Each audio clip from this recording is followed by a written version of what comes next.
What's up everybody, welcome to your 38th Python tutorial, and in this tutorial I'm going to show you guys how to import modules. Now before I tell you guys even what that means, when you're working in idle, like right here, anytime you quit idle, all of your variables and functions that you made in idle get lost. So it would also be useful, instead of just losing all your variables and functions, to save them. And it's also useful in case you write a function and you want to use it in a lot of programs and you don't want to have to rewrite it a bunch of times.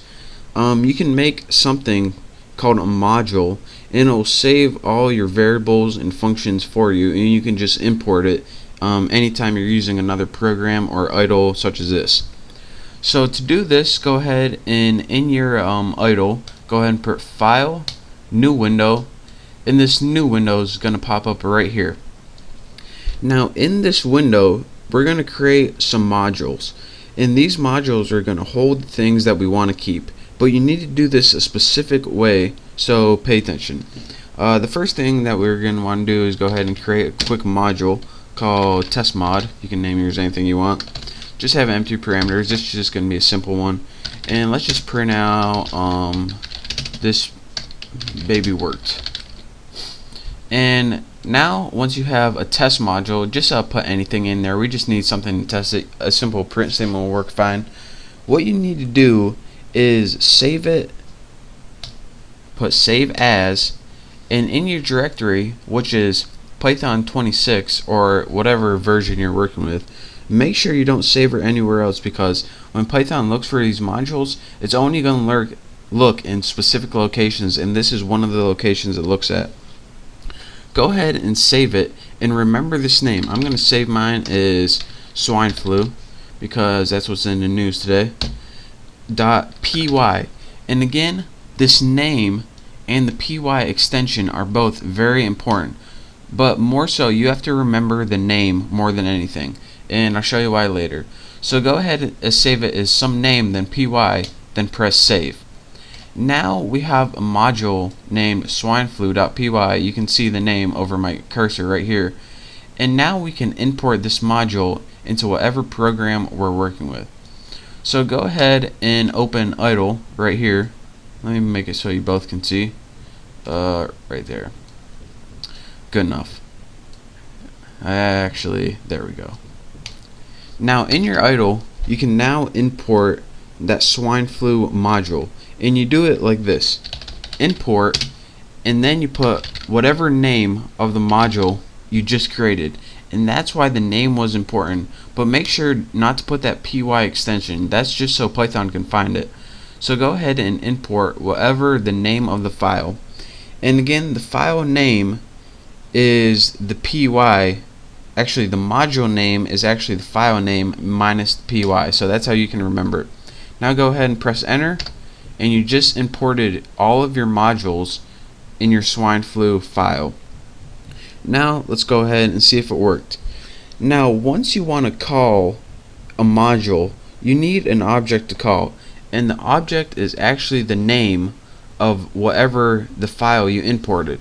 So instead of having to create an object and set it equal to your modules, all you have to do is write the name of the file, which was swineflu, and then write whatever module you want to call. So mine was named, what was mine named actually? Test mod. So you put swineflu test mod, I almost forgot it already, and go ahead and press enter, and that's how you use, or more so however you store modules in an outside file, and you can just import them and call them whenever you want.